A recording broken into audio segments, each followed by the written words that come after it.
So I'm just going to jump right into the talk that I had prepared for today.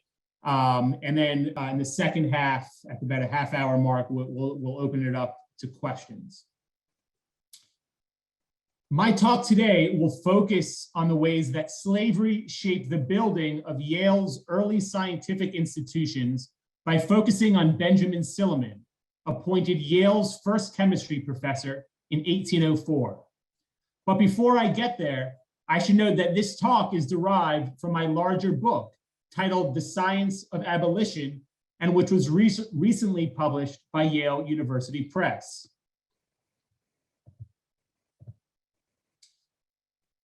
In my book project, I explore the myriad of ways that men of science, as scientists were then known, and Black and white abolitionists use scientific ideas to attack the institution of slavery. The book focuses on the wide range of scientific disciplines that abolitionists and men of science drew upon, from chemistry and botany to engineering and medicine, in an attempt to move beyond the narrow focus on racial science, the scientific subfield that still dominates scholarship on science's relationship to slavery. When we widen our focus beyond racial science, I argue that abolitionists, not slaveholders, often had the upper hand in the scientific debates over slavery. For instance, abolitionists argued that sugar could be made in a test tube, obviating the need for sugar plantations, or that steam engines could replace enslaved labor. Ultimately, my book challenges the dominant scholarly narrative, which holds that science functioned primarily as a source of Black oppression in the era of slavery, vis-a-vis pro-slavery racial science. And it argues instead that abolitionists and their anti-slavery allies, and their scientific allies, I should say, successfully turned science into a powerful tool for emancipation. Now, for this talk, I'll focus on only one character in my book, Benjamin Silliman, in order to demonstrate a very different argument. Only to highlight a very different point, and that is slavery, not anti-slavery's role in shaping Yale's chemistry department, as well as its natural history museum. I also want to make clear that my focus on scientific abolitionists like Benjamin Silliman is not meant to counter the findings made by the Yale and Slavery Project and similar projects nationwide, which are uncovering slavery's role in shaping some of our nation's oldest and most prestigious universities. Rather, by focusing on Silliman, I want to underscore the need to look beyond slaveholders and ask us to train our attention on anti-slavery figures as well, men like Silliman, who, despite their anti-slavery politics, were still deeply reliant on slaveholders for scientific support.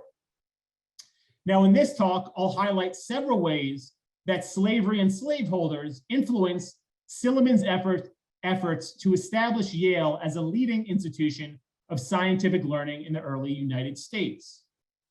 And in doing so, I want to make three larger arguments. First is that we need to pay closer attention to the ways that slavery shaped not just Northern universities in general, their endowments and their sort of main libraries and buildings, but their scientific institutions in particular, and most importantly, especially scientific institutions that had little to do with inventing racial science or racialized medicine. In other words, moving beyond hospitals, eugenicists, and the medical schools of universities. Second, I want to highlight the importance of investigating abolitionists and not just slaveholders in our ongoing efforts to research slavery's ties to universities. And third, I want to argue that the patronage of slaveholders was important enough to the building of scientific institutions at Yale that it can even force an otherwise committed abolitionist like Benjamin Silliman to modulate his anti-slavery views in order to not risk losing their financial support. So to begin, who was Benjamin Silliman? Well, Silliman was born in Connecticut in 1779 to a long line of Yale alumni.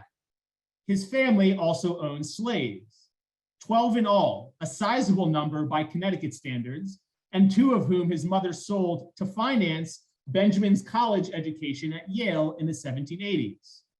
Nonetheless, Silliman quickly aligned himself with the early abolitionist movement when he was a student at Yale. In 1796, Silliman wrote a poem titled "The Negro" for his Yale commencement that cast slavery in the most unsavory terms. The slaves, he wrote, "Life, his labor are another's wealth," the poem read. Slavery was nothing more than the uncured gangrene of the unreasoning mind. 8 years later, shortly after being appointed Yale's first chemistry professor, Benjamin Silliman traveled to England to study up for the job and buy scientific equipment. And while he was in England, he went out of his way to visit a slave ship docked in Liverpool. And as he wrote in his private journal, "Liverpool is deep, very deep in the guilt of this abominable trade," speaking about the transatlantic slave trade. That Silliman both came from a northern slaveholding family and denounced slavery was not unique for his time, place, or race. The first abolitionist societies in the Anglo-American world were often led by small-time slaveholders who, during the American Revolution, began to question the institution. The anti-slavery agenda, their anti-slavery agenda, these early abolitionists, was also quite moderate, whether if compared to the radical anti-slavery organizations that emerged in the antebellum period or 1830s and onward, or the radical immediate emancipation won by enslaved Haitians and endorsed by the radical French Jacobin government in 1794. Early abolitionist societies, like the one that Benjamin Silliman aligned himself with, argued for the gradual, not the immediate end to slavery, and favored compensating slaveholders, not enslaved people, upon emancipation.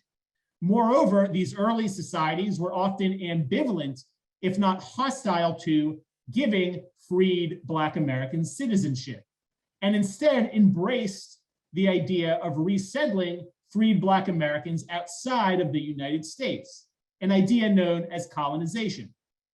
By the 1820s, Silliman himself became a founder of the Connecticut branch of the American Colonization Society, an anti-slavery society in the North with precisely that goal.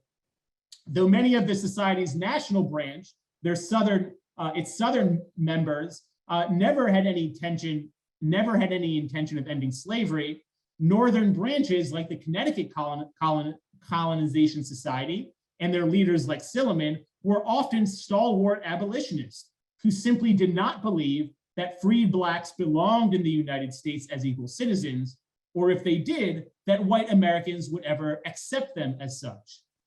Now, despite the obvious racism that suffused this ideology, it's essential to note that many white radical abolitionists of the antebellum period, including William Lloyd Garrison, had started out as colonizationists in the 1820s. Moreover, the moderate anti-slavery, as well as anti-Black agenda that anti-slavery colonization represented was also shared by most members of the Republican anti-slavery party that emerges in the 1850s, including Abraham Lincoln. But if there's something curious to note about Silliman's anti-slavery politics, it's that by the 1850s, he remained fully committed to the earlier movement's cautious or gradualist agenda. In 1857, he was elected president of the short-lived National Compensation Emancipation Society, which expressly positioned itself as a moderate alternative to the new, more radical abolitionist societies that emerged in the 1830s. The question is why? Why did Silliman go out of his way to embrace a moderate agenda that was, at that point in the late 1850s, increasingly seen as an attempt to reason with slaveholders on their own terms? It is here I want to suggest that paying attention to Silliman's scientific career is helpful. I want to argue that his longtime reliance on slaveholders to build his scientific program at Yale, in part, forced him to moderate his anti-slavery views. Rather than make his anti-slavery politics more in line with the growing Northern abolitionist movement in the 1850s especially, he stuck to a decisively moderate agenda in order to avoid alienating his slaveholding patrons. Now to shift to Benjamin Silliman's scientific career. When Silliman was appointed professor of chemistry in 1804, Yale's curriculum was still dominated by subjects like religion and the classics. But Silliman made it his mission to establish Yale as a leading institution of scientific learning. For Silliman, nothing was more important to that mission than acquiring what was called the Gibbs Cabinet, a collection that demonstrates, more than anything, I think, slavery's ties to the building of the scientific program at Yale. A collection of nearly 10,000 minerals, the Gibbs Cabinet formed the basis of today's Peabody Museum of Natural History and quickly became a major marketing tool for the university.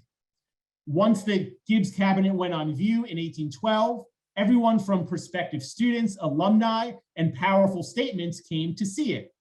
Quote, the cabinet doubtless exerted its influence upon the public mind in attracting students to the college, Silliman wrote in his private journal. Yet slavery's fingerprints were all over the Gibbs collection. First, there were the minerals themselves. Though the vast majority came from Europe and Russia, many also came from deep within the slave South. States like Louisiana, Maryland, and I'm quoting Silliman here, a good-sized pieces from Georgia, Tennessee, and Virginia. Silliman also contributed minerals to the collection. In other words, he built off of this original collection.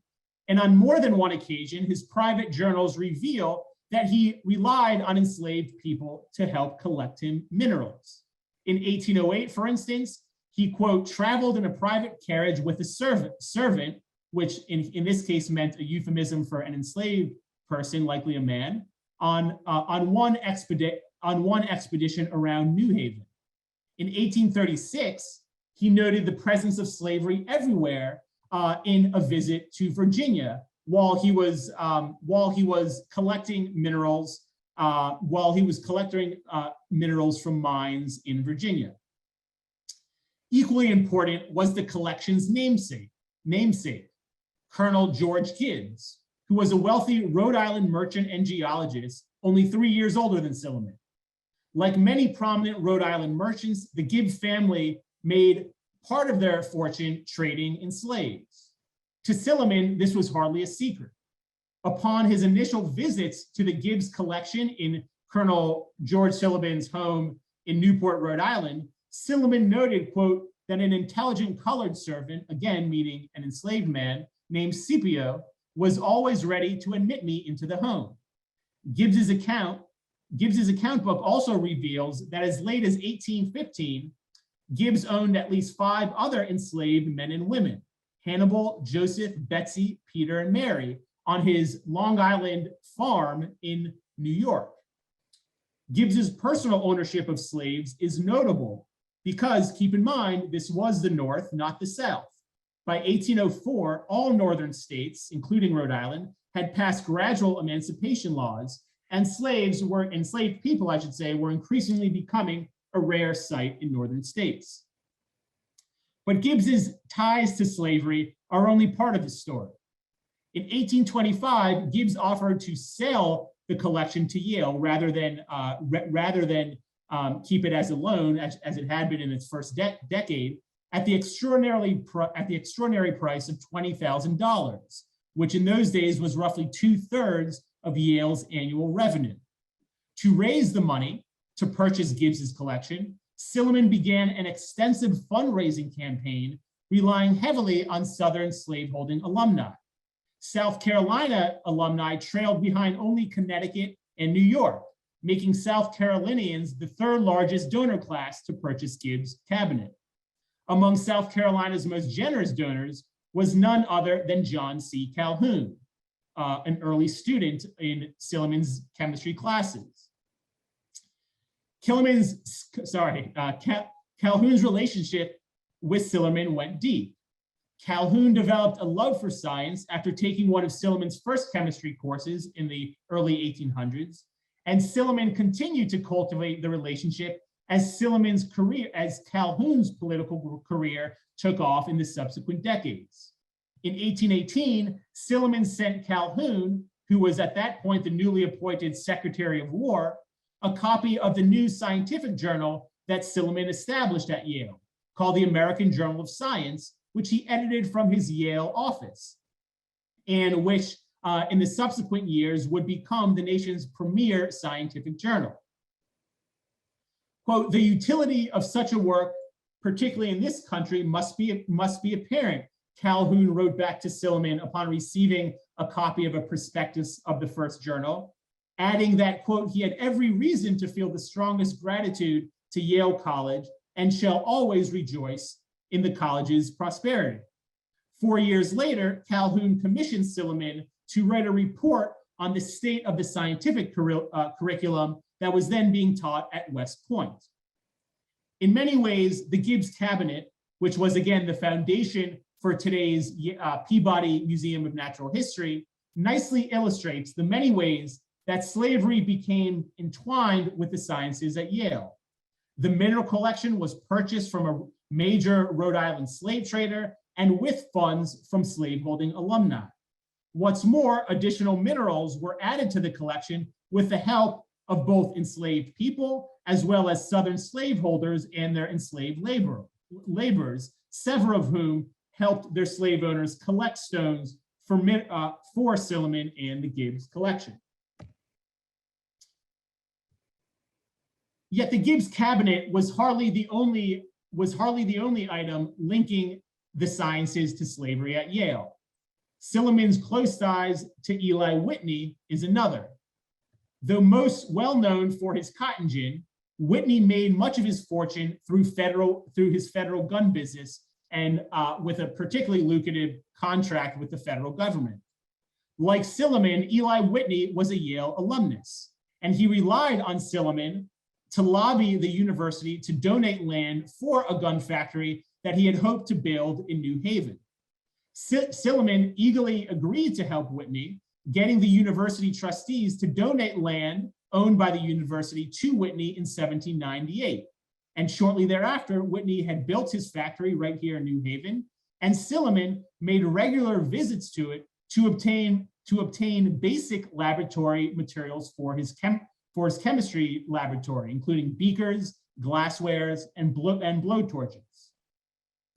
Silliman also tried to help Whitney attain profits from the cotton gin invention itself.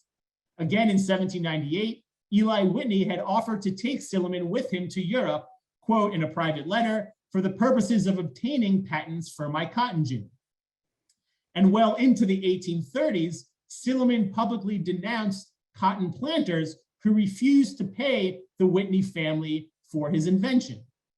In his eulogy to Whitney, which he published in the American Journal of Science in 1892, Silliman lavishly praised his friend Whitney and his cotton gin, comparing Whitney's genius to that of Milton, Shakespeare, and Cicero.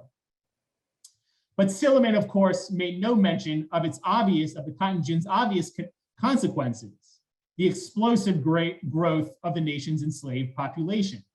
In states like Georgia, one of the first to adopt the cotton gin, the slave population nearly doubled in less than a decade to nearly 60,000 in 1800. In South Carolina, another early adopter of the cotton gin, its slave population quadrupled over the 20-year period between 1790 to 1810 on account of the cotton gin's on account of the way that the cotton gin made cotton suddenly profitable. Silliman's relationship to Whitney further demonstrates the ties between slavery and science at Yale. The cotton gin's inventor, again, Eli Whitney, supplied Yale's first chemical laboratory with scientific equipment, and Yale's first scientific publication, again, the American Journal of Science, was used to obtain slave-based profits from a Yale alumnus who was intimately tied to slavery's expansion. A third and final way in which the sciences at Yale benefited from slavery relates to a federal commission that Silliman received to study the nation's sugar industry in 1831. Congress offered to pay Silliman $12,000, roughly a year's salary, for a detailed report, hoping that the report would help Southern slaveholders take over some of the world sugar market in the wake of the Haitian Revolution and in light of the imminent demise of sugar slavery in the British Caribbean. Over the next 2 years, between 1831 and 1833, Silliman enlisted his fellow Yale chemistry professors to investigate Southern sugar plantations, while Silliman himself traveled to Northern sugar refineries. Yale's president at the time also offered and used university funds to defray the costs of the Yale chemistry professors who were sent to Southern plantations, clearly aware of the prestige that a federal commission would confer upon the university. Silliman knew what he was getting himself into in regard to slavery. In a remarkable unpublished exchange, Silliman instructed Charles Upham Shepard, a fellow Yale chemistry professor that he had sent to Southern plantations, to quietly take note of how enslavers were treating their enslaved laborers. I'm quoting here a private letter. This is from the Amherst archives, which holds Charles Upham Shepard's letters. Silliman wrote, "The slaves on the sugar plantations, do they appear hard-worked, dispirited, oppressed?" And then in parentheses, he wrote to Shepard, "Open your eyes and ears to every fact connected with the actual condition of slavery everywhere, but do not talk about it. Hear and see everything, but say little." Unfortunately, Shepard's response has not been found, or at least I was not able to find it. But what we do know is that Silliman never made any mention of slaves in the actual final published report that he delivered to federal officials in 1833. When the fact of slave labor became unavoidable in this report, speaking about Southern plantations, Silliman adopted the slaveholders' euphemisms, only calling them the force or hands. The omission is particularly glaring in light of his detailed description of the conditions of the waged laborers that were working in the Northern sugar refineries that he investigated himself. Silliman described everything from the monthly wages, their housing conditions, and their patient and skillful care of this mostly immigrant German population of wage earners in the North. And he went out of his way to praise their sobriety, their trustworthiness, and quote, their good judgment. Now, a generous reading of this report might discern here an indirect attack on slavery, with Silliman perhaps meaning to imply that wage laborers made for a more reliable workforce than enslaved hands. But equally plausible, and I would argue far more likely, is that Silliman simply knew that any mention of slaves in this report, especially mentioning the word slavery by name, would offend the very people, Southern slaveholders, that the report itself was actively trying to help. Now, it was relationships like these, I argue, that help to explain Silliman's continued moderation on his anti-slavery politics, particularly after 1830s and the revival of a more radical anti-slavery movement. In Silliman's best-known colonization speech, which he delivered in New Haven in 1832, he denounced this new radical abolitionist, headed by people like Garrison and eventually Frederick Douglass. The nation's anxieties, for context, were still running high in the wake of Nat Turner's rebellion only 2 years earlier, and immediately after the revolt, New Haven's white elite, many of them Yale law professors, rejected a proposal to establish an independent Black college in New Haven. Radical abolitionists in New Haven, a small group, had supported the founding of this Black college, and Silliman's speech, that I'm about to quote from, was thus intended to distance his form of modern anti-slavery from these new radicals and the idea of Black assimilation that the Black college represented at the time. To be sure, Silliman did not outright reject efforts to educate or even assimilate free Black Americans. In general, he said in this note, those efforts, again, to try to educate and assimilate free Black Americans were, as he said, worthy of all praise and of every encouragement, adding that if free Black Americans chose to stay in the nation, it is obviously wrong, I'm quoting Silliman now, and much more, it is obviously wrong to urge and much more to coerce free African Americans to leave. But he played to his white audience's fears of being overwhelmed by what they assumed would be a violent free Black majority. Quote, Silliman said, "He who makes his bed on a volcano is not the more secure because he slumbers. Rather than ignore the threat of this free Black population, he urged his audience to, quote, firmly and calmly look danger in the face. The moral thing to do," he concluded, "was to support gradual emancipation, but insist upon voluntary colonization. And in other words, or as he put it himself, convince them," meaning free Black Americans, that it is for their interests and their happiness, and they will look forward to emigrate. Silliman's defense of colonization lasted, as I had mentioned, well into the 1850s. But to fully understand his doubling down on this increasingly moderate and even conservative position in this sort of spectrum of anti-slavery politics by the 1850s, I argue that we need to look closely at his reliance on slaveholders for scientific support. Doing so underscores the importance of slaveholders to building Yale's scientific institutions. After all, it is certainly possible that Silliman's anti-slavery politics would have been less restrained in the immediate years before the Civil War had he not been so reliant on slaveholders for scientific support. Equally important, and to sort of sum up the larger themes of this talk, exploring Silliman's reliance on slaveholders demonstrates the need to look beyond obvious figures. By that, I mean slaveholders, and beyond obvious scientific institutions and disciplines. By that, I mean medical schools, eugenicists, and in general, the field of, quote, racial science, in order to uncover the fullness of slavery's ties to sciences as at Yale and at universities across the country.